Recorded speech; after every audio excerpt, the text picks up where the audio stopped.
Bom, então, boa noite a todos presentes. Agradeço a presença de todos, em especial do professor Sérgio Amadeu da Silveira. Contextualizando um pouco, rapidamente, esse evento é um seu webinário, né, o Direito em Comum, é organizado e promovido pelo Grupo de Pesquisa Núcleo de Estudos do Comum, né, vinculado ao Departamento de Direito da UFSM e ao CNPq. É um grupo jovem, eu diria.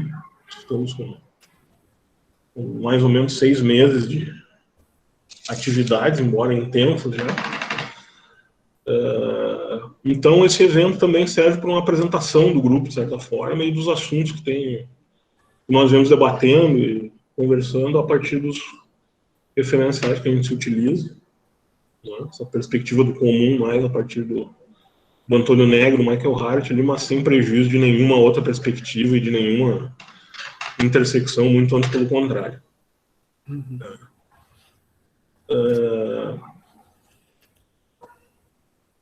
As inscrições para as próximas palestras podem ser feitas pelo e-mail que foi feito para a de hoje, sem problema nenhum. Também encontram maiores informações, todos interessados, nas redes sociais do grupo, nec.fsm, no Instagram, e no Núcleo do Comum, -NEC, no Facebook, né? A realização desse evento, desse webinar, é em parceria com o Programa de Pós-Graduação em Direito da Universidade Federal de Santa Maria, com o Núcleo de Direito Constitucional, né? Grupo de Pesquisa no Direito Constitucional, NDC, também vinculado ao PPG, ao Departamento de Direito, né? Coordenado pela professora Valéria Ribos Nascimento, e também em parceria com a Rede de Pesquisa Estado e Constituição, da qual o NEC faz parte, e o Observatório Cyber Leviatã, ambos coordenados pelo professor José Luiz Bolzan de Moraes. Professor Bolzan, quem aproveito, desde que estou presente, a cumprimento e dou as boas-vindas. E então hoje nós vamos para a nossa 6ª palestra, né? O registro de frequência é feito por um formulário ao final da fala do Sérgio, quando nós formos para as perguntas, que ele é divulgado no chat, só preencher o formulário para questões referentes à certificação após, tá? As perguntas também podem ser feitas pelo chat, e se sentirem à vontade, pode abrir o microfone e fazer a pergunta diretamente ao professor Sérgio ao final da palestra, sem problema algum, tá? E como eu vinha dizendo, nós vamos hoje para a nossa 6ª palestra, então, do professor Sérgio Amadeu da Silveira, doutor e mestre em ciência política pela Universidade de São Paulo, pela USP, professor associado da Universidade Federal do ABC, a UFABC, membro do Comitê Científico Deliberativo da Associação Brasileira de Pesquisadores em Cibercultura, ABCIDA, integrou o Comitê Gestor da Internet do Brasil nos períodos de 2003 a 2005 e de 2017 a 2020, e presidiu o Instituto Nacional de Tecnologia da Informação de 2003 a 2005, e vem hoje conversar conosco sobre inteligência artificial, apropriação política tecnológica e o comum. Te agradeço mais uma vez por ter aceito o convite, Sérgio, pela presença hoje conosco, e de pronto te passo a palavra. Fica à vontade. Muito obrigado, Fernando. Eu agradeço aí o seu convite, cumprimento o Núcleo de Estudos do Comum da Universidade Federal de Santa Maria, e eu vou entrar já diretamente no que eu preparei aqui para falar. Eu queria só antes dizer que eu participo como pesquisador também do CNPq, de uma pesquisa que eu comecei a fazer sobre a inteligência artificial e o ativismo. Mas, na verdade, o que me interessa é efetivamente as apropriações comunais ou as apropriações pelos movimentos e pelas comunidades tradicionais de tecnologias que possam ser consideradas de ponta, como é o caso da inteligência artificial. Eu vou, portanto, começar localizando a questão da tecnologia no meu pensamento, né? Eu tenho uma influência muito grande de um pesquisador chamado Landon Wiener, né, que tem um texto que é muito utilizado aqui no Brasil, que ele é uma pergunta, o nome do texto, se chama Os Artefatos Têm Política. Ele é um texto que é o capítulo 2 do livro A Baleia e o Reator, que não está traduzido em português, do professor Landon Wiener. E o que me interessa do que eu aprendo daquilo é que a tecnologia é um dos principais recursos de poder econômico e político. Sempre foi, mas agora ele é um recurso extremamente decisivo. E, dentro dos recursos tecnológicos, a inteligência artificial é fundamental e será cada vez mais. E a inteligência artificial, ela pode ser observada também como algo que é um conjunto de algoritmos, de estrutura de dados, de técnicas computacionais, que poderia ensejar a ideia de neutralidade, a ideia de objetividade, né? Mas eu também muito influenciado por um outro autor, que é o Gilbert Simondon. O Simondon é um filósofo da tecnologia já falecido, contemporâneo do Foucault e do Deleuze, e que não era muito conhecido, e foi resgatado, foi sempre aclamado pelo Deleuze, e que tem uma ideia que as tecnologias, né, elas são um fenômeno estritamente cultural, apesar de nós separarmos cultura de tecnologia, né? Essas separações binárias, né, que vêm aí, que se aprofundam a partir de uma inserção maior ainda do positivismo, né? Então, o Simondon usa o termo alienação técnica, né? A alienação técnica, ela não permite ver que o que reside nas máquinas é a realidade humana e a sua cultura. O que reside nas tecnologias é isso. Portanto, uma outra influência que o Simondon nos traz é a ideia de que a tecnologia ela possui um grau de indeterminação. E esse grau de indeterminação, ele permite que eu agregue um termo que chama ambivalência. Então, a tecnologia, quanto maior a sua tecnicidade, maior a sua indeterminação desse objeto técnico, e, portanto, ele pode ser mais ambivalente. E é esta ambivalência que me chamou a atenção para que eu possa analisar a inteligência artificial para além do mercado, para além de um mero produto ou de um mero dispositivo a ser vendido ou comprado, ser desenvolvido com finalidades inovadoras, entendendo aí o termo inovação como uma invenção científica ou tecnológica ou um aperfeiçoamento sempre voltado ao mercado. Então, vocês vão notar que eu não uso o termo inovação porque o termo inovação está muito comprometido com o mercado. Isso não quer dizer que eu não aplauda a ideia da invenção, da criatividade. Não, isso está além da inovação. Mas o que eu quero trazer aqui, nessa pequena introdução, é que a inteligência artificial ela pode ser apropriada para outras finalidades, caso o seu grau de tecnicidade seja grande, sua indeterminação seja grande, ela possa ser torcida, ela possa ser retirada do plano em que ela se encontra hoje. E em que plano ela se encontra hoje?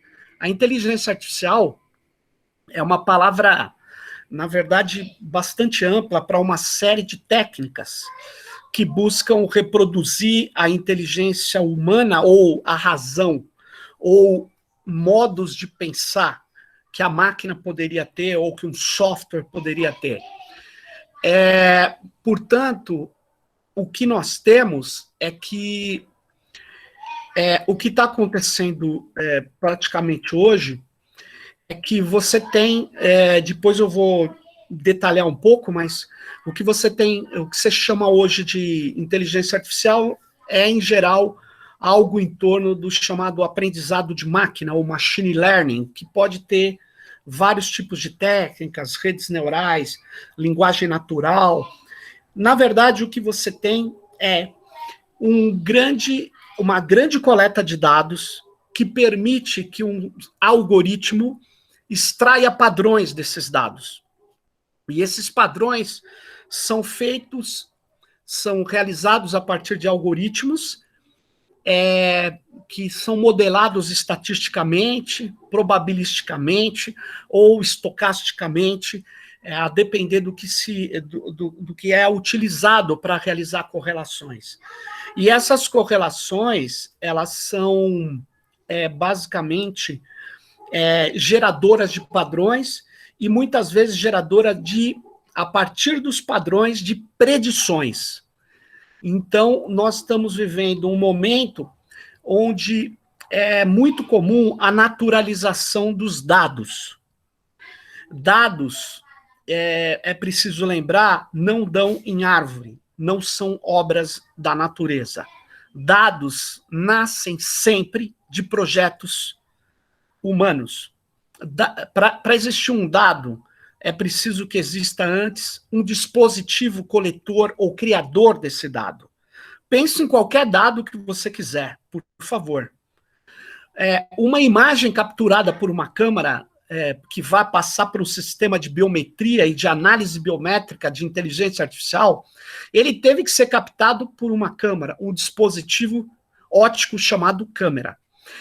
Os amigos dos meus amigos que fizeram as compras que eu fiz na Amazon nada mais que uma invenção da Amazon.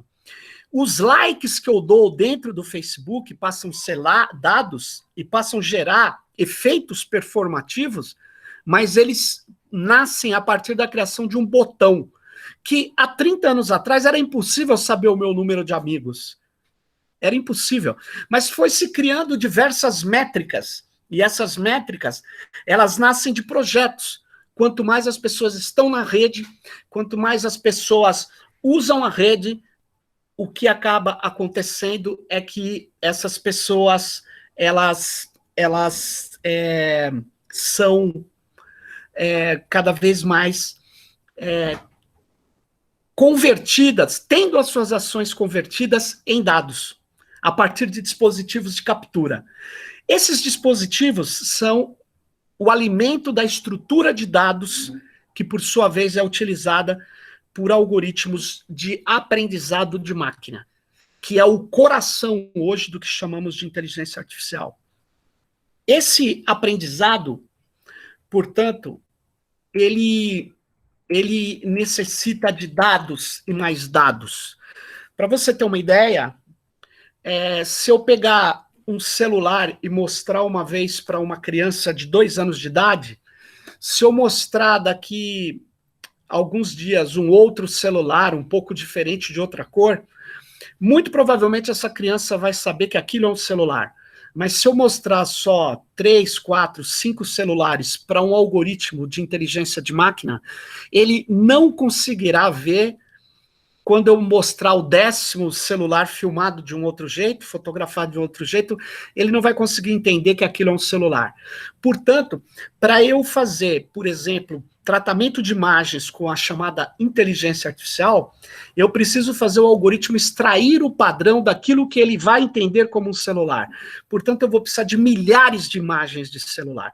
Daí, o tempo todo, esses sistemas algoritmos estarem capturando dados, o tempo todo, capturando dados e mais dados de cada um de nós, de todos os modos possível ou possíveis.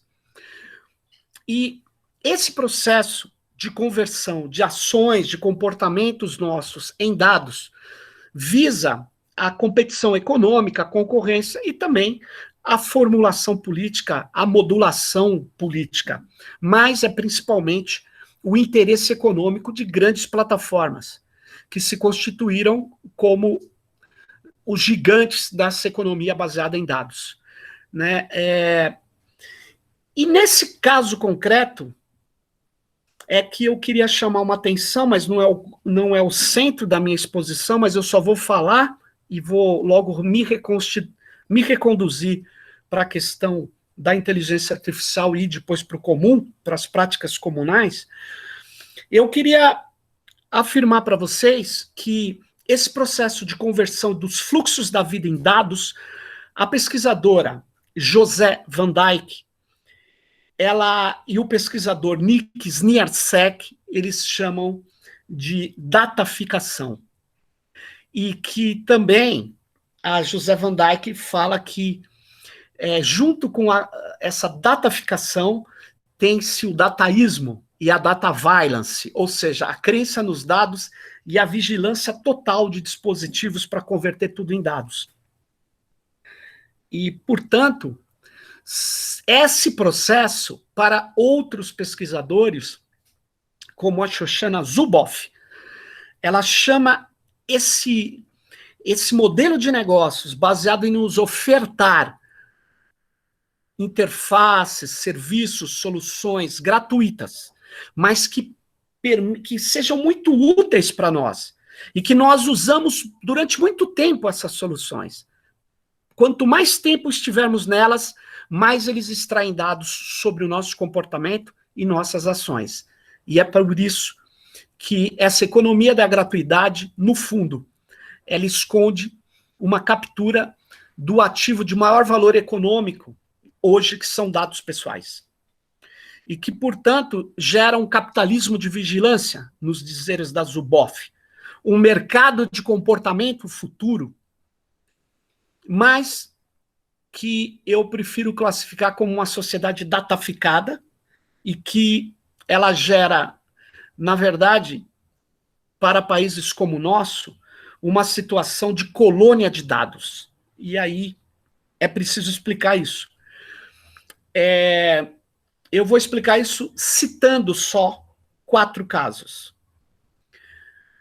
Nesse ordenamento do capital hoje, da primazia do neoliberalismo, da redução de custos a toda prova, do ethos da competitividade acima de tudo, você extrair padrões do seu consumidor e reduzir dados para atingi-lo, reduzir custos para atingir o seu consumidor, para as empresas é fundamental. E, portanto, nesse mundo onde dados são vitais para extrair padrões e fazer predições de qual vai ser o meu comportamento futuro, o que eu vou querer comprar, qual será o meu desejo, o que me afeta, tudo isso vai nos levar a uma situação onde não vale a pena, por motivos de custo e de qualidade, eu hospedar dados no Brasil. Isso nos devolve ao pensamento de uma colônia histórica. Nós não somos mais uma colônia, né? Mas na época da colônia, madeira era levado para fora e voltava como móveis. Minério de ferro, matéria-prima é levado para fora e ela volta como artefatos trabalhados. Então, nós éramos exportadores de matéria-prima, principalmente. A matriz fazia o processamento da matéria-prima e nos devolvia como produto. Hoje, no mundo digital, numa economia não só digital, mas numa economia baseada em dados, nós adquirimos uma nova condição de colônia. Nós mal conseguimos guardar os dados aqui em nosso país. Não vale a pena. É mais barato hospedá-los em data centers no mundo rico. os famosos data centers que são chamados aqui pelos leigos de nuvem. Então, para você ter uma ideia, no final do ano passado, o ministro Weintraub, ele entregou os dados do SISU, do MEC, para a nuvem Microsoft Azure, e levou o dado do desempenho escolar dos nossos jovens e adolescentes para ser rodados em data centers, em máquinas em data center nos Estados Unidos, e para ser balanceado por sistemas algoritmos de inteligência de máquina da Microsoft dos Estados Unidos. Por quê? Porque no mundo dos dados, o MEC acha muito caro, muito custoso, ter apenas uma semana onde as pessoas fazem 7.000 requisições por minuto. E que, portanto, isso não vale a pena. Mal ele sabia que viria a pandemia e que as corporações, as grandes plataformas, como, por exemplo, o Google Meet, por nós não termos uma estrutura de streaming de dados no Brasil, a gente viu elas crescerem 3 milhões de novos usuários por dia no mundo, boa parte deles no Brasil. Enquanto a economia encolhia, essas grandes plataformas de nuvem, de dados e de inteligência artificial cresceram o seu faturamento em relação ao mesmo período do ano anterior. Cresceram muito.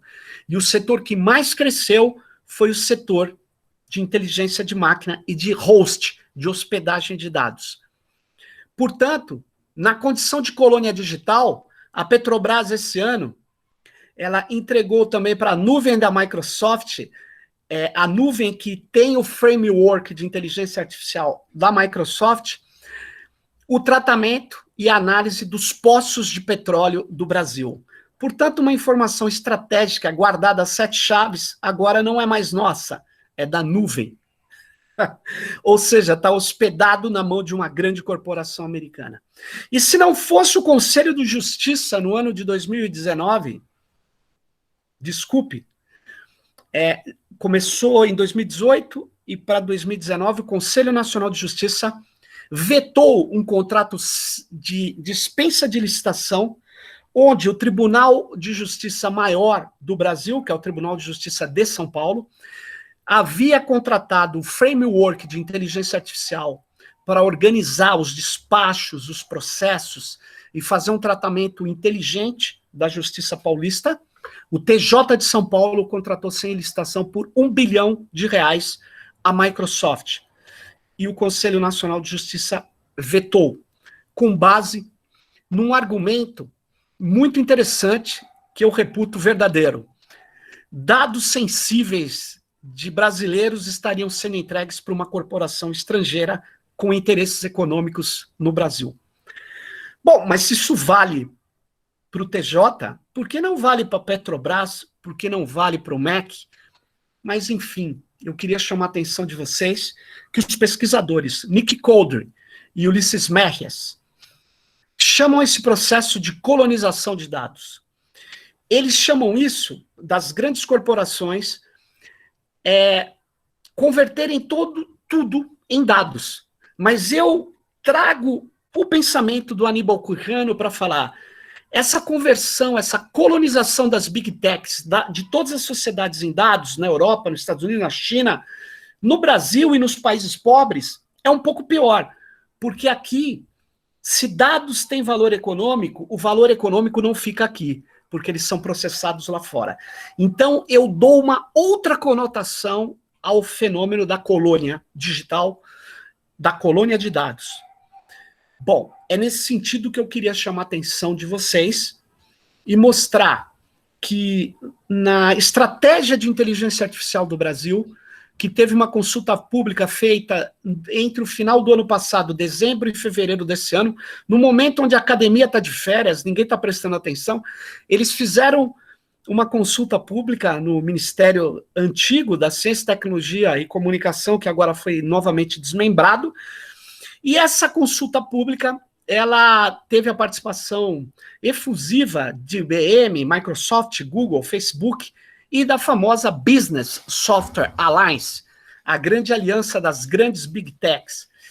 E eles têm, na verdade, curioso, né? Porque nos documentos de inteligência artificial, nas estratégias dos Estados Unidos, eu não vejo muito espaço para participar em empresas brasileiras, europeias, mas aqui essas outras empresas participam com um mantra, e o mantra delas é o seguinte: não regulamentem a inteligência artificial e não impeçam o fluxo transfronteiriço de dados. Isso está escrito e é praticamente encampado pela atual gestão que se encontra provisoriamente no governo federal.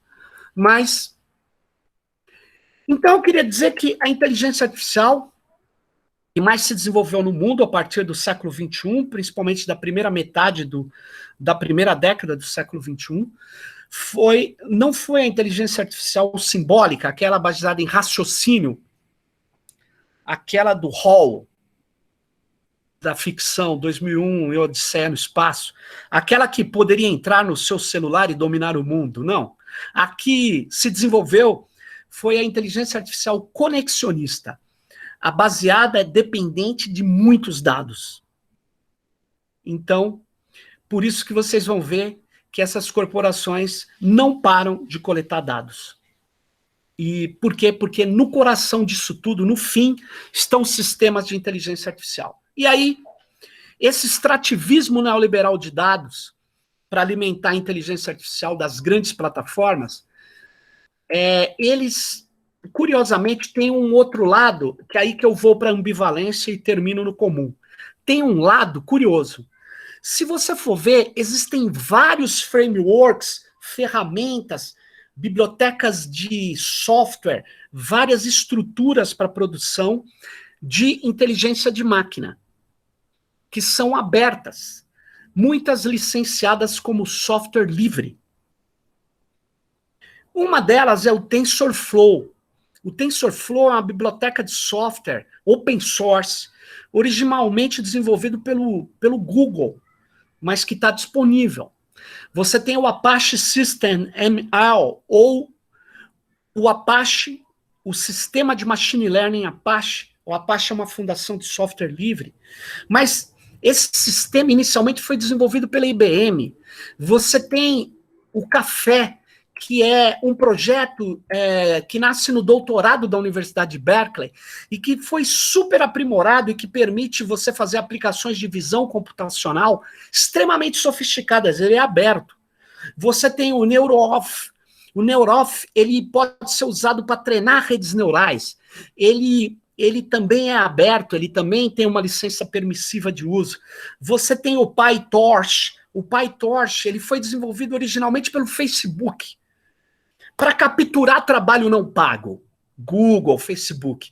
Só que, por ser aberto, ele pode ser utilizado, implementado e colocado em lugares que são fora da atividade do controle dessas grandes corporações. Mas, por que eu estou falando dessas ferramentas de inteligência artificial abertas? Porque se ela é aberta, se ela é desenvolvida colaborativamente, muitas vezes, ela, claro, tem o lado da captura, da lógica e da formação de uso para uma plataforma de uma grande corporação que tem interesse, né, em você ser desenvolvedor daquilo. Mas, por outro lado, tem a indeterminação, tem a ambivalência. Eu posso instalá-la numa universidade no Brasil, instalá-la nos servidores de um sindicato e utilizá-la com finalidades diferenciadas. E, dependendo da licença, eu posso até mudar o framework, mudar com, obviamente, qualidades técnicas são necessárias para fazer isso, mas nós temos no nosso país gente capaz de fazer isso. Por outro lado, você não vai ter grandes aplicações, exceto em ativismo muito pontual, que eu chamo ativismo de classe média, o uso de inteligência artificial. Ele é usado muitas vezes com coisas que servem para, em geral, controle de transparência, controle de corrupção. E eu não consigo ver um único partido político no Brasil que é a favor da corrupção. Mas eu consigo ver muita corrupção. E principalmente na Lava Jato, onde o senhor Sérgio Moro agora assume a farsa que comandou. Ele está lá nos Estados Unidos, vai para os Estados Unidos agora trabalhar para as empresas que vão salvar as empresas que ele destruiu na Lava Jato. Curiosamente, um juiz que articulava um promotor, que vira ministro, que vira agora advogado de empresas que ele condenou. Quer dizer, em qualquer país do mundo esse cara estaria, no mínimo, sendo processado. Aqui no Brasil, ele é aclamado pela Rede Globo de televisão. Super combate à corrupção. Na verdade, o Moro é um metacorrupto, né? Ele é a corrupção da corrupção. Ele corroeu as funções essenciais da justiça no Brasil. Mas isso não vem ao caso. O que vem ao caso é que você tem, se você pegar o texto, por exemplo, ativismo pela inteligência, pela comunidade de inteligência artificial, você vai ver que é muito difícil ainda de achar aplicações concretas para além do mercado. O que você acha é muitas estruturas de pesquisa ou de formulação de projetos que são praticamente obras de marketing de grandes corporações ou que clamam pela ética e não pela regulação. Porque a ética você segue, se quiser. A regulação, ela em geral, é um dispositivo legal que você tem que seguir. Você vai ver todas as empresas, as grandes plataformas de inteligência artificial, elas têm um instituto ético. Mas elas todas têm documentos dizendo não devemos regular agora a inteligência artificial.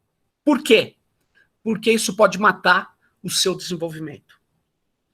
Então, mesmo os efeitos nocivos que a gente já sabe que ela tem, eles são contra a gente delimitar. Mas vamos lá.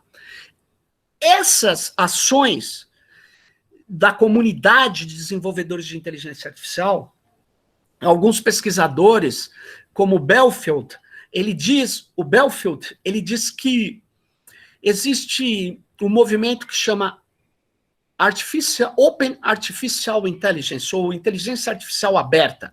Mas quando você vai ver que movimento é esse, você vai ver que ele é formado, curiosamente, pelo Elon Musk, da Tesla, da SpaceX, pelo Sam Altman, que é um grande investidor do Vale do Silício, pelo Peter Thiel, que é o criador do PayPal e financiador da extrema-direita mundial, inclusive do movimento alt-right. Você vai ver a Jessica Livingstone, você vai ver a Amazon, a Infosys, a Microsoft, etc., por trás dessas iniciativas. Inclusive, se você for na The Partnership on AI, né, que tem, curiosamente, o acrônimo PAI, ou em português seria PAI, P-A-I, essa parceria, né, a Partnership on AI, ela foi criada em 2016, ela é liderada por 6 grandes empresas, Facebook, IBM, Microsoft, Apple, Amazon, DeepMind e Google.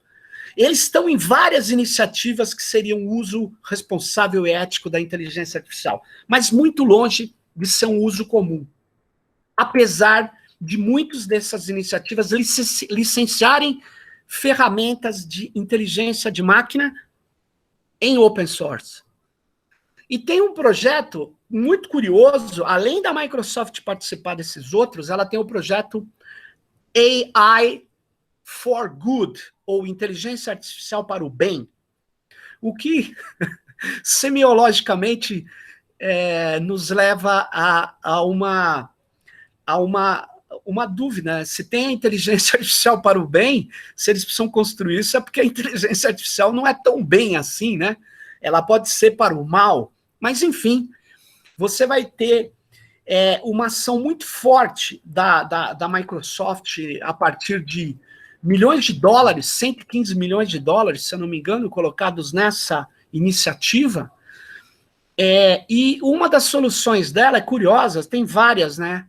Mas uma das soluções dela é de linguagem natural, utilizado para preservar línguas tradicionais, né? Como, por exemplo, a língua maori na Nova Zelândia. Os maoris falam, eles criam um tradutor de, por exemplo, inglês para maori. E isso é feito com linguagem natural, que é uma técnica de machine learning, vamos simplificar dessa forma. É uma técnica de inteligência artificial. Essas ferramentas, elas estão sendo aplicadas, mas elas são de organizações ou organizações não governamentais muito vinculadas e dependentes dessas grandes corporações. E no mercado eu não preciso falar, né? Você tem o uso de inteligência artificial se popularizando, desde robôs que varrem a sua casa. Eu tenho um, mas não é de inteligência artificial, porque para ter um robô com inteligência artificial, eu teria que dar o dado da minha casa para a empresa. Porque ele mapearia toda a minha casa, ele seria uma varrição inteligente. O meu é meio burro, mas ele varre. Ele não tem conexão com a internet. Por outro lado, você tem a Echo, que é o assistente pessoal da Amazon, que conecta toda a sua casa. Você tem o Google Now, você tem o Cortana da Microsoft, você tem o Watson, que é que faz coisas para os pesquisadores, para as empresas, que é mais não para a sua casa. O Watson é uma ferramenta de IA, mas que você vai colocando dados para ele, né? Tem a Siri, assistência pessoal da Apple. Bom, tudo bem. Tudo isso, você fala, LGPD, colega, o senhor está exagerando, colega, porque a LGPD impede a coleta excessiva de dados. Mas vem cá, como é que você quer que um assistente da tua casa não colete dados e conheça você muito, muito formalmente, muito na sua intimidade? Ele não está fazendo coleta excessiva de dados, porque ele precisa te conhecer muito para extrair padrões e fazer a inteligência de máquina ser de fato inteligente. Então, fique ligado. Não há violação da lei de proteção de dados, porque a lei geral de proteção de dados não impede nem que dados sejam retirados do Brasil, hospedados fora do país, fora e longe da nossa jurisdição, e nem impede a coleta de dados com finalidades definidas, declaradas pelas empresas. Aí não seria excesso de finalidade. Pois bem, mas vem cá, é possível usar a inteligência artificial para proteger o meio ambiente pela rede de povos da floresta? É possível usar inteligência artificial nas ocupações do MTST em São Paulo? É possível usar a inteligência artificial para melhorar a defesa de direitos humanos nas periferias tão castigadas pela polícia em tempos de Bolsonaro? É possível usar a inteligência artificial ou inteligência de máquina para garantir direitos diante do governo? Como que nós podemos organizar a inteligência artificial para soluções coletivas para além das que são a venda de produtos e serviços do mercado? Eu defendo que sim. E eu defendo que a inteligência de máquina, principalmente dados, sendo tratados de maneira coletiva e sendo tratados dentro da nossa lei e com garantias superiores à da nossa lei, ela pode formar soluções velozes, inteligentes, que não destruam a privacidade e não ataquem os direitos das pessoas. Então, elas podem ser apropriadas comunalmente, elas podem ser apropriadas como um commons, ou como um bem comum, não no sentido de um bem estatal, mas no sentido de algo coletivo. Então, existem essas possibilidades de você usar, mas eu acho que essa possibilidade de uso, em tese, ela esbarra na alienação tecnológica que eu me referia lá na frente, no início da minha palestra. E agora, no final, eu digo, mais do que elas serem a inteligência artificial, nesse sentido, ser usadas pelos movimentos, elas também podem ser usadas para combater o trabalho precário. nós podemos criar cooperativas de serviços digitais que não sejam apropriadas pelo lucro das grandes corporações, mas que sejam, na verdade, dos trabalhadores que a criaram ou que pagam desenvolvedores para poder mantê-la.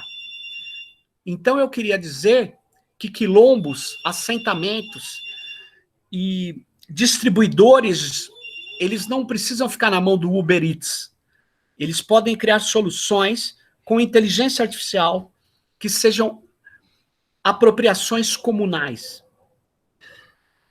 Eles podem criar uma rede de dispositivos não só para coletar dados e vigiar as classes perigosas, mas nós podemos fazer uma rede de dispositivos sociotécnicos, de sensores nas florestas, nas áreas indígenas, contra intrusores. Nós podemos fazer tudo isso, mas isso é preciso que seja assumido como algo ambivalente pelas lideranças dos sindicatos, dos movimentos, das associações e das comunidades tradicionais. É isso que eu queria dizer. A inteligência artificial, ela pode criar dispositivos associativos, está no coração de dispositivos associativos que gerem emprego e renda, que reduza o trabalho precário e gere relações de comum. O MST é muito polêmico, mas eu queria dar uma informação. Ele é o maior produtor de alimentos orgânicos da América do Sul. Se o movimento fosse só um movimento pela luta pela reforma agrária, se ele não tivesse assentamentos e se ele não produzisse, ele não seria tão relevante quanto é. E não despertaria tanto ódio como desperta. Então, a inteligência artificial tem o valor da terra para o MST. Ela pode ser usada por sindicatos, associações, movimentos, comunidades tradicionais para gerar valor e soluções comunais. Era isso que eu queria dizer. Agradeço aqui essa oportunidade de trazer essas ideias para vocês.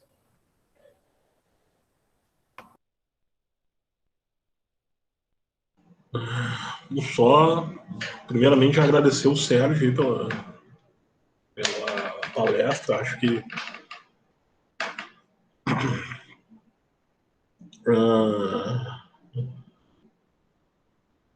preocupante e esperançosa ao mesmo tempo a fala do Sérgio. Mas acho que o caminho é um pouco nesse sentido que o Sérgio falou mesmo. Acho que era o que se pretendia mesmo aqui, era conseguir pensar a partir da questão tecnológica e da tecnologia, e principalmente da inteligência artificial, né? Essas outras possibilidades de uso que o Sérgio trouxe ao final, né? E que vejam,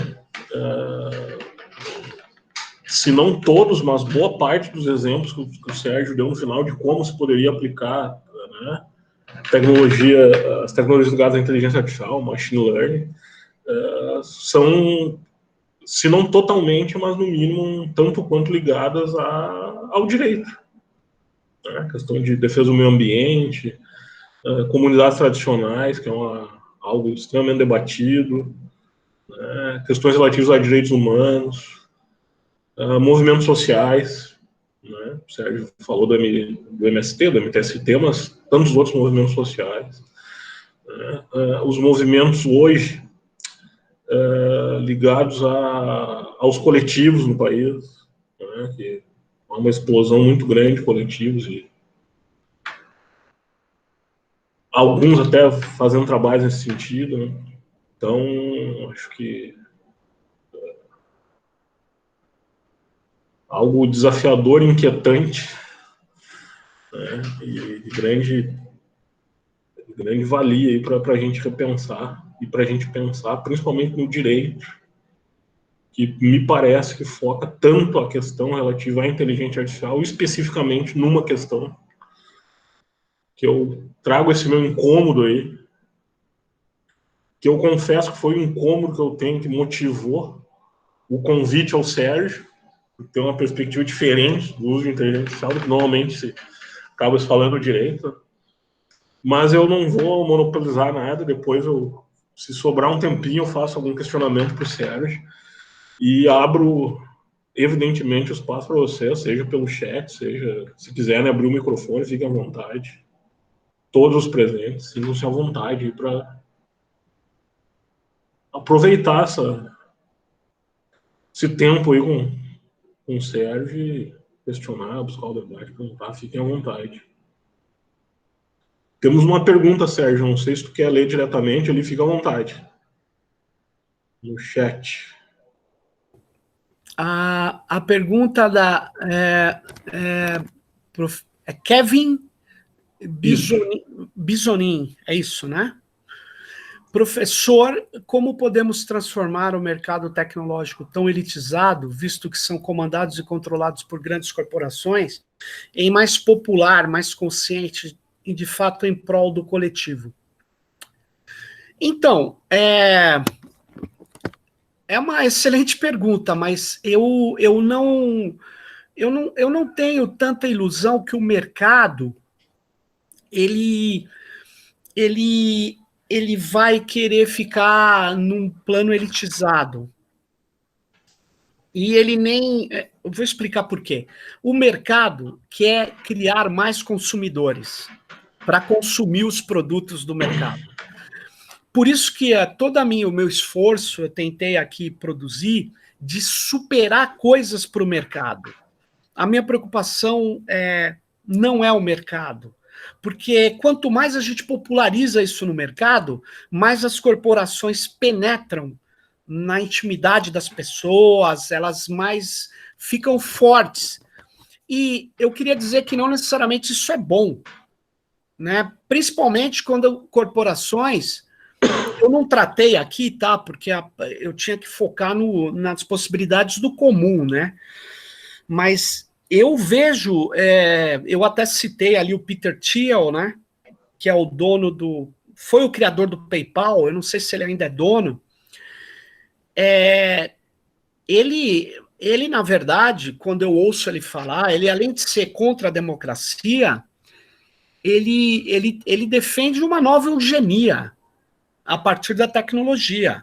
Ele defende criar dispositivos tecnológicos, neurocientíficos e de engenharia genética que superem o que ele chama de hardware humano e que façam super ultra humano. E quem não tiver dinheiro para pagar, que fique na sua condição de primata.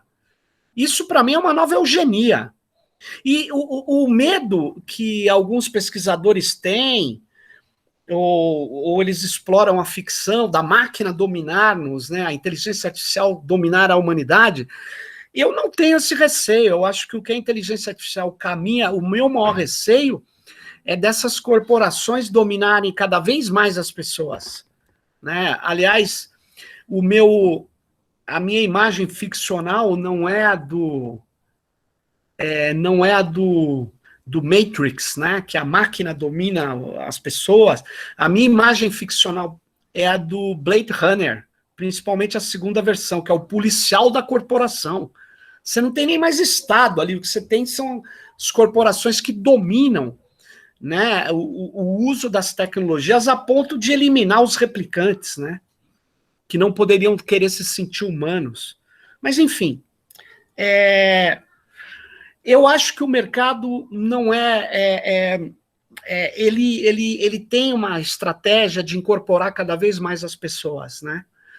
Para baratear custos, para fazer as pessoas entregarem cada vez mais dados para que eles possam aperfeiçoar os seus mecanismos de inteligência de máquina. O mercado sempre vai ser mercado. Eu posso estar enganado, né? Mas mercado privilegia vender, comprar, mercado privilegia relações de compra e venda simétrica, né? Eu estou tratando mais de uma economia da dádiva, estou tratando mais de algo comunal, né? Que não passa por relações de poder econômico, né? Então, eu não tenho a crença na melhoria do mercado. não sei se eu consegui responder o que você falou, mas eu não tenho essa crença. Por isso que eu abri essa possibilidade de tentar pensar uma inteligência artificial além do mercado, né? É isso que eu estou sugerindo vocês pensarem também, né? E, por outro lado, tentar fazer com que os nossos direitos limitem o mercado de coleta de dados, o mercado de extração de dados, que nos torna mais pobres, que nos torna mais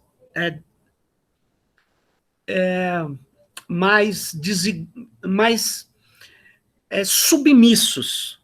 O Deleuze e Guattari tem uma frase que eu gosto muito, que é sujeição maquínica. A sujeição maquínica, ela impera hoje, né? Bom, é isso. Caso eu não tenha conseguido responder, por favor, você me avise que eu tento melhorar a minha resposta. É isso.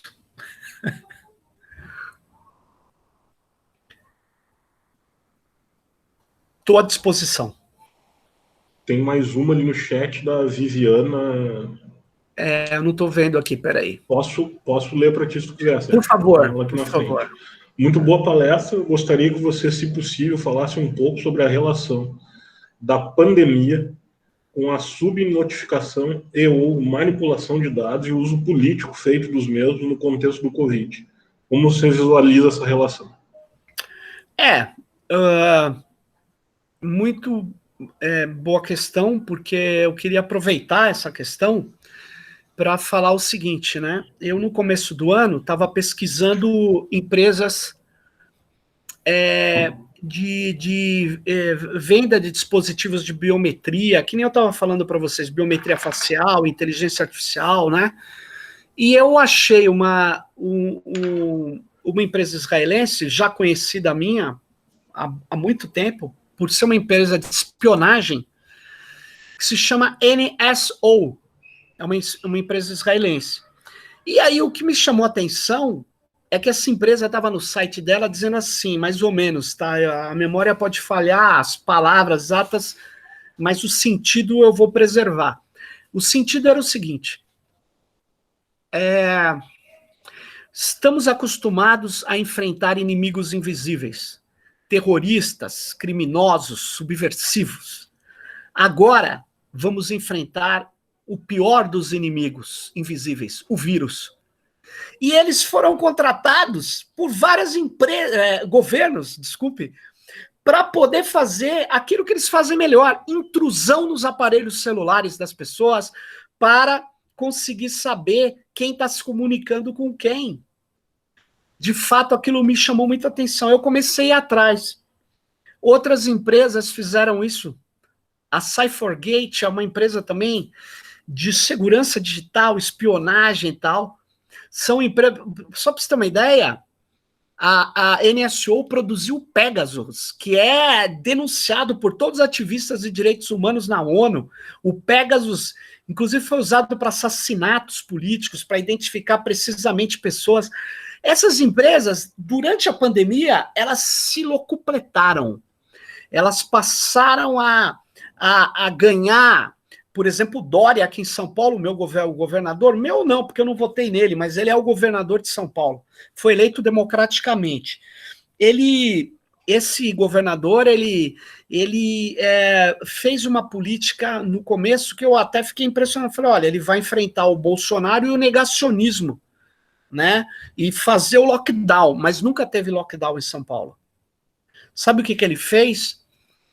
Ele controlava os dados da seguinte forma: sempre teria que ter um percentual de vagas na UTI.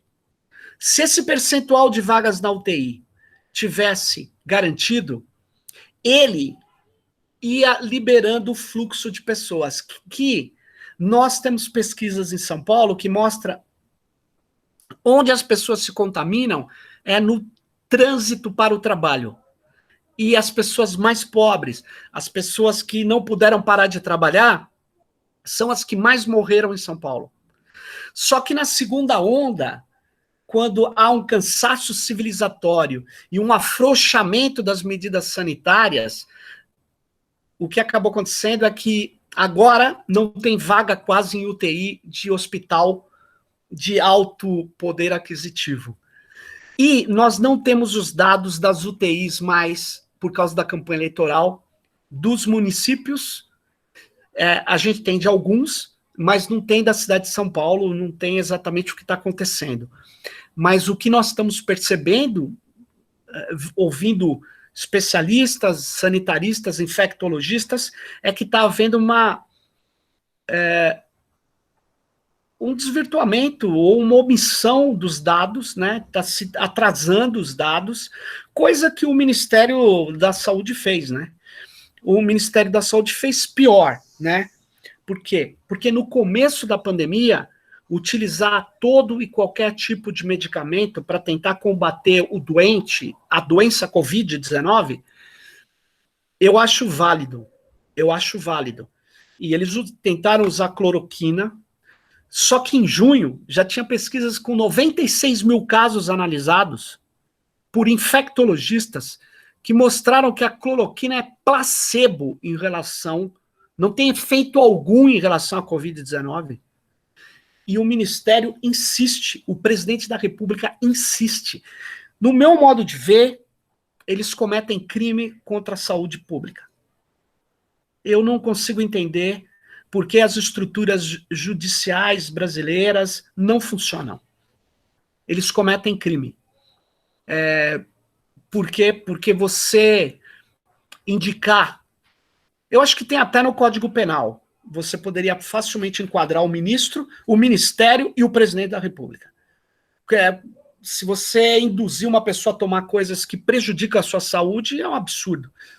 E o que está acontecendo é o seguinte... O Dória trabalhou com a seguinte ideia aqui, e aí eu termino. Além de segurar os dados, ele teve essa ideia de não evitar o contágio, mas evitar a superlotação da UTI. Só que ele já botou São Paulo em estado novamente pré-quarentena, e provavelmente, se você quiser segurar agora, vai ter que ser com lockdown. A coisa está muito feia aqui. E ele deixou esse tempo todo, gente, os hospitais estressados. Porque não houve uma queda da primeira onda. Desculpe, não houve o fim da primeira onda como teve na Europa.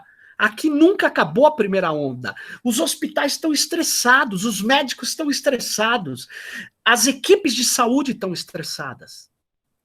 E aí vai um senhor lá com saturação, com oxigenação de 92%, mas ele acha que está respirando bem.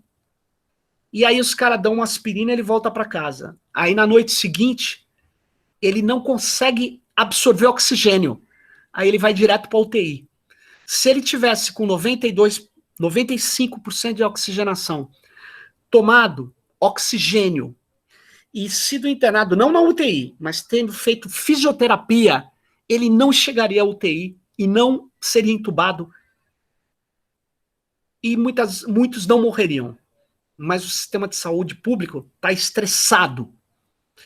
Hospitais de campanha foram desativados em São Paulo, porque ele queria mostrar que estava tudo sob controle para atender empresários que querem funcionar a todo custo. Enfim, a manipulação de dados foi lamentável nessa pandemia. É isso que eu queria dizer a vocês. Só vou lembrar antes do formulário para os presentes e para frequentes, que foi disponibilizado ali no chat. As gurias podem disponibilizar de novo, talvez, por causa das mensagens ali. E passo a palavra para a Luísa, então fica à vontade, Luísa, para fazer a pergunta ao Sérgio. Oi, boa noite. Primeiro, é um prazer ter o senhor aqui com a gente. Eu li 2 livros no começo do ano que tu escreveste, sinceramente embasaram muito das minhas pesquisas. Eu falo em nome também meu e do Centro de Estudos e Pesquisa em Direito e Internet, daqui da FSM, tem vários colegas assistindo, e a gente fala muito, muito, muito sobre essa questão dos dados, enfim, tudo que se remete à tecnologia, à internet, ao direito. E esses dias eu estava lendo um livro do David Sumter, que é Dominados pelos Números. E ele fala bastante sobre que hoje a gente tem medo de uma inteligência artificial que domine um ser humano, que saiba transformar a gente num clipe de papel, né? Como diz, acho que foi o Elon Musk que falou isso, né? E ele brinca com a situação e começa a falar sobre os jogos, né? Que eles jogam jogo de tiro, não sei o quê, mas mal conseguem jogar Pac-Man. Então ele começou a comparar as inteligências e descobriu que tinha uma inteligência de bactéria, né? A inteligência artificial seria mais próxima a uma bactéria. Então, esse perigo, ele, na verdade, não seria da inteligência artificial em si, mas da coleta dos dados, né? Como bem o senhor falou. E, bom, também no livro ele fala sobre que hoje a inteligência artificial é mais voltada para resolver os problemas dos ricos e não do resto da população, que casa super bem com o final, né, da palestra de hoje, brilhante. E também pegando o outro gancho da LGPD, que a gente já percebeu que não consegue frear esses riscos, esses abusos, eu queria saber o que o senhor acha sobre algum outro mecanismo que possa garantir os direitos dos titulares dos dados, dos nossos direitos fundamentais, né? E também abrir algum espaço para essas populações se apropriarem da tecnologia, talvez um acordo, uma política, alguma coisa nesse sentido. Obrigada. Bom, obrigado, Luísa, pelas palavras e pela questão, né? E eu queria dizer o seguinte, eu acho que a gente precisa ter uma lei, mas ela precisa ser bem pensada, ela precisa ser conversada entre nós, entre acadêmicos, entre todos os segmentos da sociedade, mas nós precisamos de uma lei de soberania de dados. Uma lei que trate os dados também não como algo individual, porque o que trata como algo individual, a LGPD está colocada. Por quê? Porque a base da LGPD é o consentimento, com algumas exceções, mas a base é o consentimento. Mas o consentimento é algo individual, e nós sabemos que muitas vezes nós não temos escolha. Quem não já ouviu histórias que o cara vai trabalhar lá numa empresa X e o diretor fala assim, ó, instala o WhatsApp aí, mesmo que ele não queira instalar, porque ele vai receber informações pelo WhatsApp. E aí sabe o que acontece? Ele vai ter que conversar, ele vai ter que dar aqueles yes, ele vai ter que concordar com aquilo, mesmo que ele não concorde, ele não tem opção. Alguns tipos de dados não são só importantes para o indivíduo, são importantes para a coletividade. Então, nós precisamos de uma lei de soberania de dados. Quem é soberano em determinados dados é a coletividade.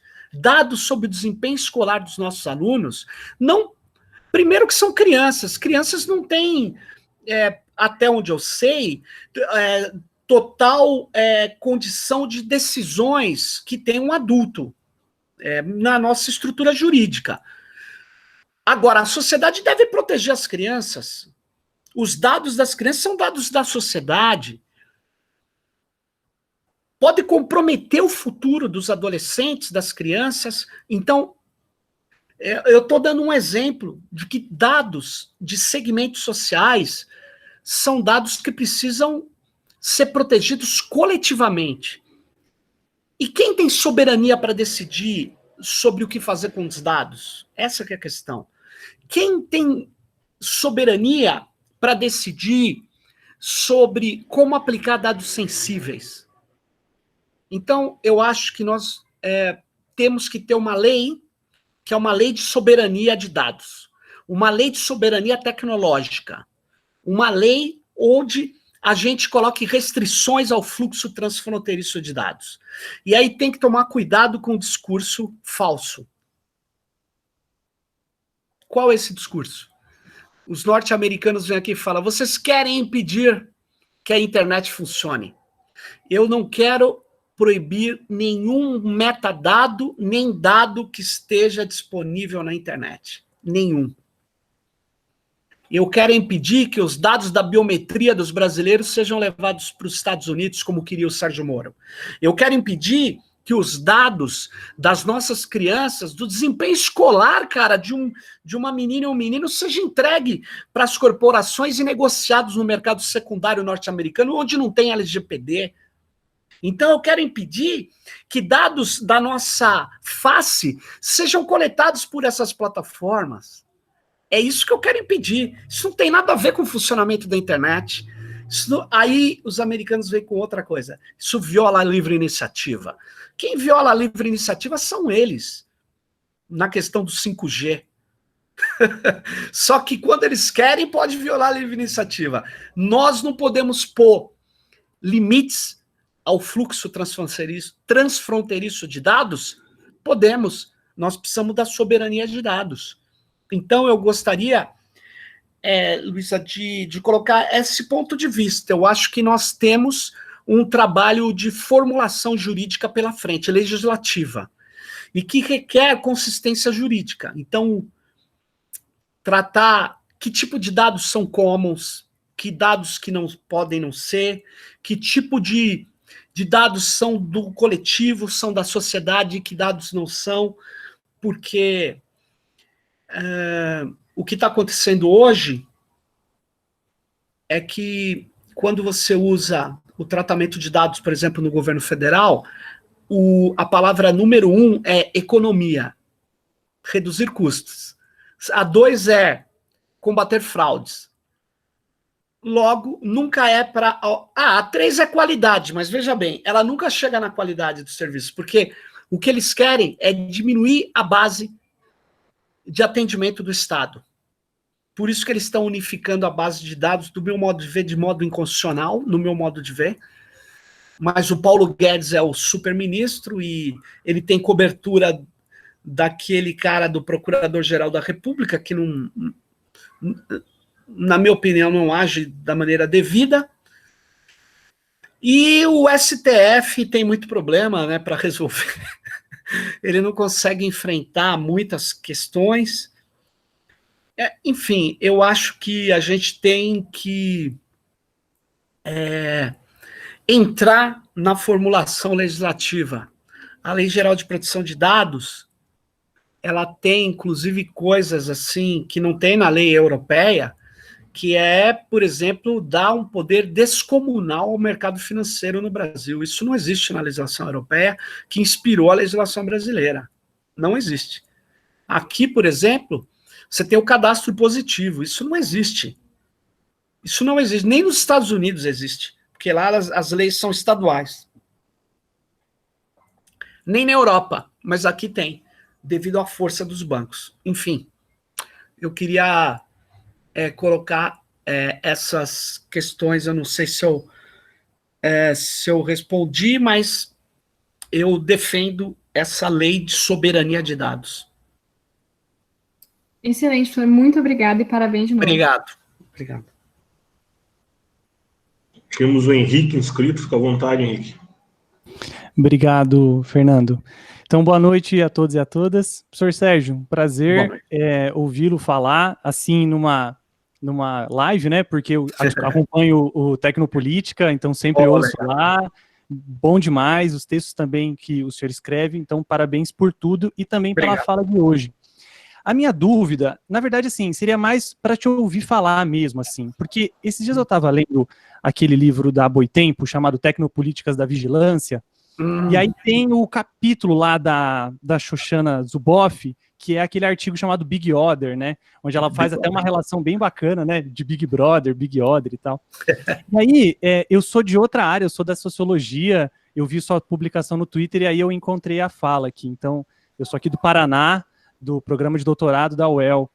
E aí a minha dúvida é no seguinte, Sérgio, eu estava pensando assim, nesse texto que a Shoshana comenta, ela fala de que essa sociedade mediada por computadores, ela parte muito do processo de textualização. E aí nesse processo de textualização, então você vai ter quem escreve, quem lê, quem controla esse texto produzido. E aí ela vai dizer todas essas reflexões e tudo mais sobre esse processo, e aí a minha dúvida, e aí ela comenta uma coisa no texto também, dizendo que a gente percebe o dado hoje como resíduo, e ela utiliza aquela expressão, né, data exhaust, né, ela vai comentar um pouco disso. Aí eu queria perguntar exatamente isso para você. nessa sociedade textualizada, que transforma tudo em dados, uma das saídas, será que não seria a gente tentar modificar a perspectiva que temos sobre os nossos dados? Porque uma vez que a gente enxerga eles enquanto resíduo, quando eu jogo meu lixo no lixo, eu não quero saber para onde ele vai. Então, se eu vejo o meu dado como um resíduo, eu não quero saber para onde ele vai. Essa mentalidade de que o dado é resto e não parte constitutiva do ser, talvez pode ser um complicador para a gente pensar em alternativas. E aí eu penso no seguinte sentido, assim, por que eu acho que a sua fala no final é importante dos povos quilombolas e indígenas? Porque pensa só, um rio, ele é uma fonte de água ou pode ser um lugar onde eu dejeto a tinta da minha indústria. Então, se eu vejo o rio como resto, eu poluo. Se eu vejo o rio como fonte de vida, eu o preservo.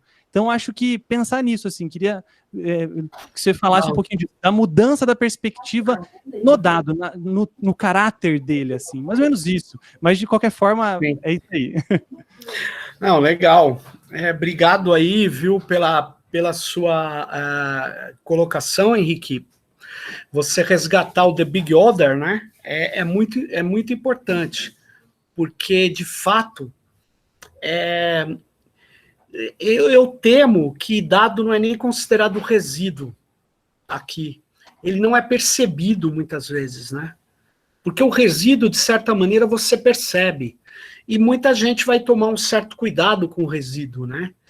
Mas eu temo que as pessoas não tomem nenhum cuidado, que elas nem considerem que aquilo é relevante. Esse que é minha percepção aqui no país, né? As pessoas, elas, na verdade, ou elas acham que o dado pode ser coletado porque ele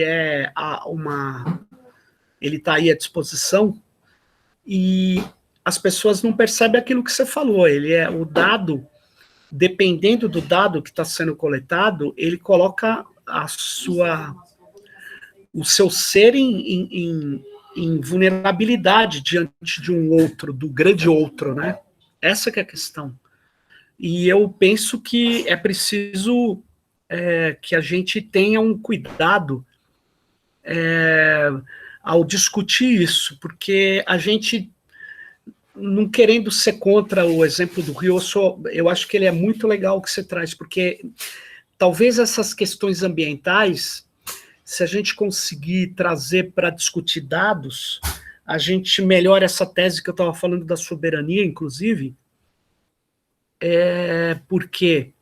Porque existe o princípio do risco, né, no meio ambiente, né? E a gente não está usando o princípio do risco nem para discutir dados, nem inteligência artificial.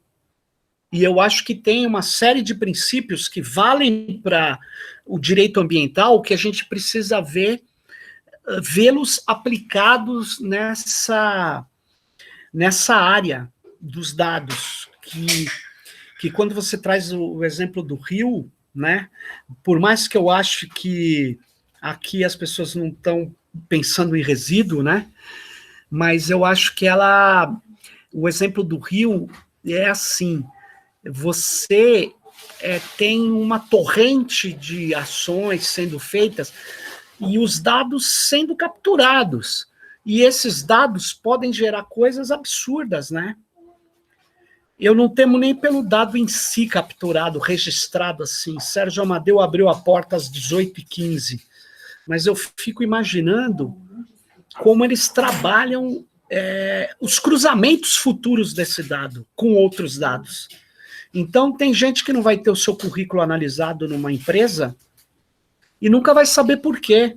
Porque tem um modelo estatístico lá que diz que ele tem 82% de chance de, numa determinada situação, ter um péssimo comportamento. E aí, nas pontuações, o cara elimina, e aquilo nunca vai ocorrer, provavelmente. E esse tipo de cruzamento, a gente precisa conhecer, mas nem tudo que é transparente resolve o nosso problema. Então eu acho que a gente tem que ter o princípio do risco, tem coisa que não pode ser coletada, tem coisa que não pode ser cruzada. Enfim, eu acho que a gente teria que aplicar alguns princípios que a gente aplica no meio ambiente na área de direitos humanos, direito à intimidade, à privacidade e à proteção de dados. Mas obrigado, é isso. Achei muito boa a sua colocação. Obrigado, professor. Valeu mesmo. Valeu. Vou te passar uma outra pergunta ali, Sérgio, Tá bom. do Kevin. De novo ali, o Kevin pergunta se, além do enrijecimento de leis contra essas práticas, ou até mesmo a formulação e aplicação de um novo código de leis para a internet, existiria alguma outra saída dessa problemática? A educação tecnológica e informática nas escolas poderia ser uma solução, haja vista que países nórdicos adotaram tais políticas públicas? Ou deveremos seguir exemplos como o do criador da Linux e reconstruir o sistema do zero? É uma boa questão. Eu defendo que as pessoas se protejam, que elas tenham consciência crítica, que elas usem criptografia e tudo mais, mas eu tenho uma prática de fazer eventos de criptografia, de tentar fazer as pessoas se protegerem, de usar software livre. Eu estou falando com vocês aqui, rodando no meu computador software livre. Eu uso software livre há mais de 20 anos, e eu queria dizer que a saída individual ela é muito legal, ela é exemplar, mas ela não resolve o problema da sociedade. A gente precisa de regulamentos e precisa de exemplos. Por isso que eu falei, por exemplo, as universidades, elas precisavam ter um data center que a gente usasse os streamings sem que se coletasse dados aqui. A gente precisa ter soluções também. Então, eu queria dizer isso a você. A gente tem condição, tem inteligência para criar essas soluções. Tem gente que faria... a própria RNP fez algumas soluções, mas é que a RNP é dúbia, né? Ao mesmo tempo que ela faz aqui aquela plataforma dela, que roda na Federal do Rio Grande do Sul, ela, ao mesmo tempo, incita que as pessoas... Ela faz acordo com a Microsoft, entrega dados para o Google, fez o acordo da Sisu com a Azure para rodar... Quer dizer, ela é uma biruta de aeroporto, né? Eles têm qualidade técnica que, se fosse bem orientado, se houvesse uma pressão política para que a gente tivesse dados no Brasil, eles têm capacidade de fazer, precisa de recurso, né? Nós temos capacidade de fazer. A gente pode não estar na ponta das coisas, né? Na linha de ponta, mas nós temos uma estrutura de quadros nas universidades brasileiras, técnicos e uma comunidade de software aberto muito forte no Brasil. Então, eu queria dizer a você que a gente tem alternativas, sim. Tem alternativas.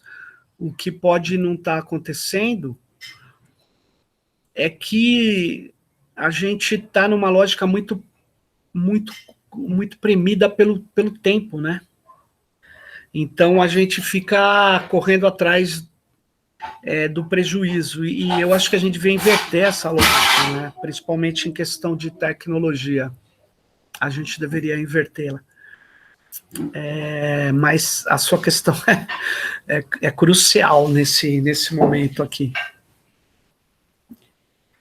Não sei se eu respondi, mas vamos lá.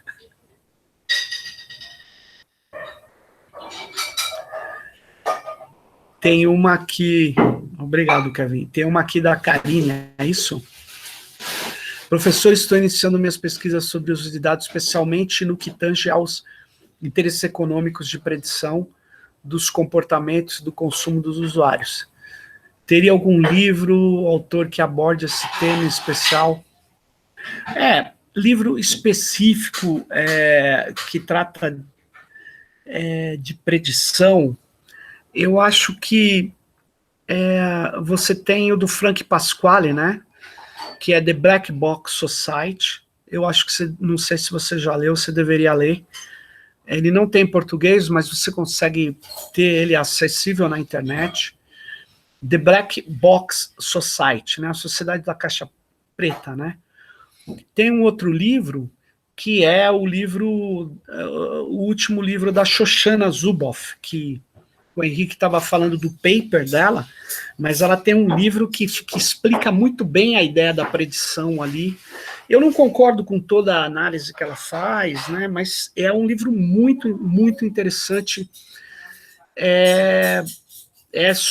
No título tem Surveillance Capitalism, tem a expressão capitalismo de vigilância, então eu não me lembro, o nome é um pouco maior, mas é um livro que é muito interessante, e talvez o que eu sugeriria para você é também o livro da Platform Society, da José, apesar do nome José ser masculino em português, a José é uma pesquisadora, eu acho que holandesa, talvez, José van Dijk, né? Se escreve D-I-J-C-K, Dijk, né? A José van Dijk, eu acho que ajudaria você. E um outro livro que eu gosto muito, pequenininho, mas eu acho muito importante, é o Platform Capitalism, que é o capitalismo de plataforma, do Nick, né? N-I-C-K, Nick Srnicek, é um nome impronunciável, né? É S-R-N-I-C-E-K.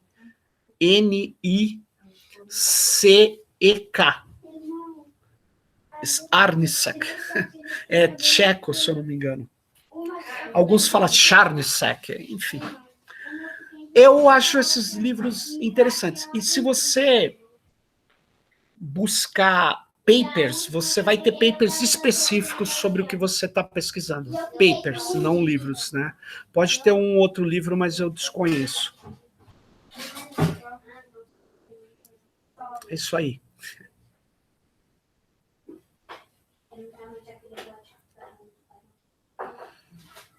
O Henrique está dizendo que ele tem esse último, ele pôs até o link aqui. Obrigado aí, Henrique. Legal. Eu tenho alguns desses livros, eu posso passar, e eu vou fazer uma propaganda aqui. Quem não conhece, puder entrar, eu vou até pôr aqui no chat o podcast que eu tenho, né? Ele está em vários canais, mas se você der uma busca assim, podcast Tecnopolítica no YouTube, por exemplo, você tem lá, tem uns 70 e poucos episódios, tem vários temas interessantes, várias indicações bibliográficas, e vocês acabam ajudando, se vocês forem lá, se inscreverem, é legal. E quem quiser pode também me mandar um e-mail, o que eu puder ajudar, eu vou pôr o meu e-mail aqui da Federal, né? Deixa eu ver aqui, aí tá meu e-mail, quem quiser entrar em contato. Eu uso muito Twitter também, meu Twitter é Samadeu, e muitas vezes é mais rápido. É isso aí. Mas é isso aí. E aí, se vocês não tiverem uma questão aí, eu sugiro, Fernando, que você faça aquela crítica, aquela questão que você ia colocar, porque é muito importante para a gente formar um juízo. Não, inclusive, ia aproveitar a presença que está conosco ainda, o professor Bolzan. Não sei se tem alguma colocação para fazer. Fique à vontade, seja bem-vindo. Aquele eu não consigo andar porque... O professor Bolzan foi meu orientador no doutorado, teve que me aguentar alguns anos. E vem trabalhando com essas questões referentes à tecnologia já há algum tempo também no direito, Sérgio. Não sei se nos ouve. Fique à vontade, senão eu faço mesmo. Porque... e fique à vontade aí, para me interromper também. Mas... não, porque no direito... Sérgio, sobretudo quando se fala e essa é uma percepção que eu tenho, e embora aqui na universidade mesmo, e fica o registro aí que a Luísa já fez bem, ela é uma das pesquisadoras do grupo do CEPED, é coordenada por um colega meu de departamento, professor Rafael Santos de Oliveira, que trabalham com essas interfaces entre direito e tecnologia já há um bom tempo. O professor Rafael trabalha já com isso há um bom tempo, e o grupo já tem um caminho longo, né? E então, evidentemente, fazendo esses devidos registros, que tem grupos que trabalham para além dessa questão, mas sobretudo no que tange a inteligência artificial e a aplicação da inteligência artificial no direito, eu sempre me parece, e por isso eu digo que é uma coisa que me incomodava um pouco, e fiquei muito feliz de encontrar esse teu trabalho pelo viés do comum, né? Muito focado na decisão judicial, ou seja, no uso da inteligência artificial para produzir decisões judiciais, né? Para analisar casos, né? e produzir decisões judiciais, ou seja, ensinar a inteligência artificial a julgar, né? E fica muito focado nessa perspectiva, e eu acho uma perspectiva um pouco reducionista da complexidade do que tange ao uso da inteligência artificial, sobretudo ligado a questões como capitalismo de plataforma, capitalismo de vigilância, né? Sobretudo nesse período, e mais ainda, eu acho que é algo que se tornou mais agudo e mais se potencializou nesse período de pandemia, né? Em que nós, quase todos, inadvertidamente, fomos jogados para dentro desse mundo, aí, sobretudo das plataformas, e como tu bem referiu, às vezes sem ter escolha a fazer, né? Talvez, se eu tivesse escolha para fazer, eu não tinha. Talvez nós não tivéssemos utilizando o Meet agora, dentro da plataforma, né? Que me parece que todas as universidades federais acabaram recorrendo para conseguir se manter em funcionamento no período da pandemia, né? E do mesmo jeito que todos os professores tiveram que tomar essa decisão por livre e espontânea pressão, né? Todos os alunos também tiveram que tomar essa decisão, e nós estamos todos dentro da plataforma, quer dizer, inseridos nesse contexto.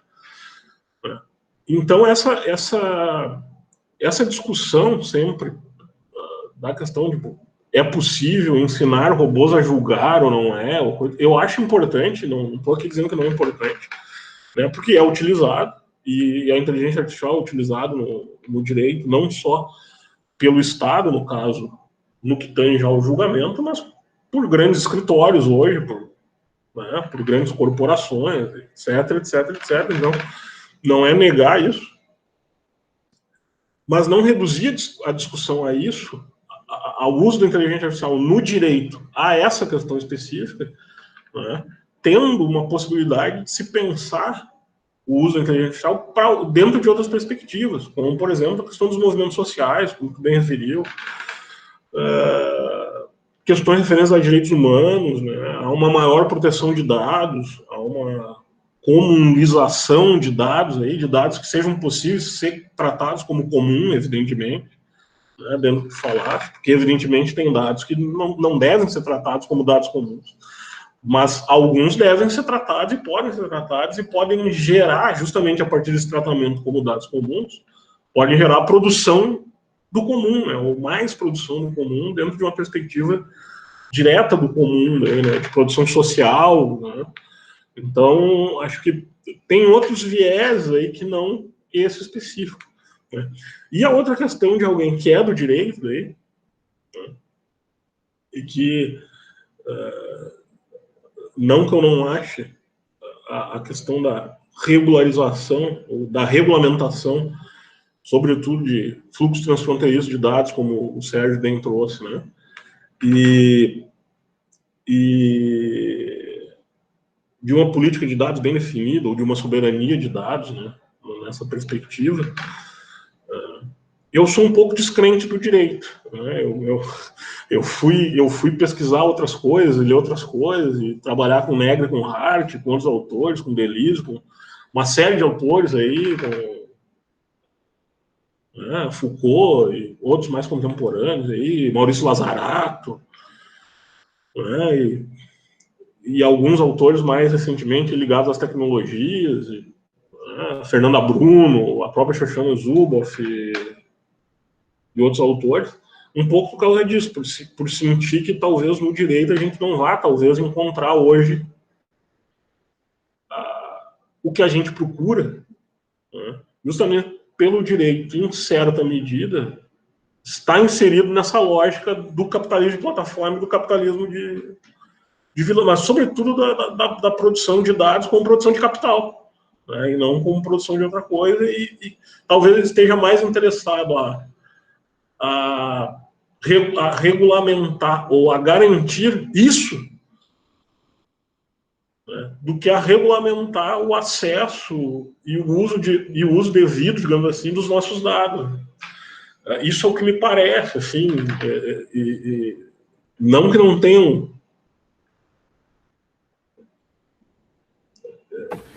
Eu acho que nesse sentido tem caminhos para se pesquisar para esse outro lado, que eu acho que, e daí fica o elogio mesmo, não só pela presença das gurias, a Annelise também faz parte do CEPEG,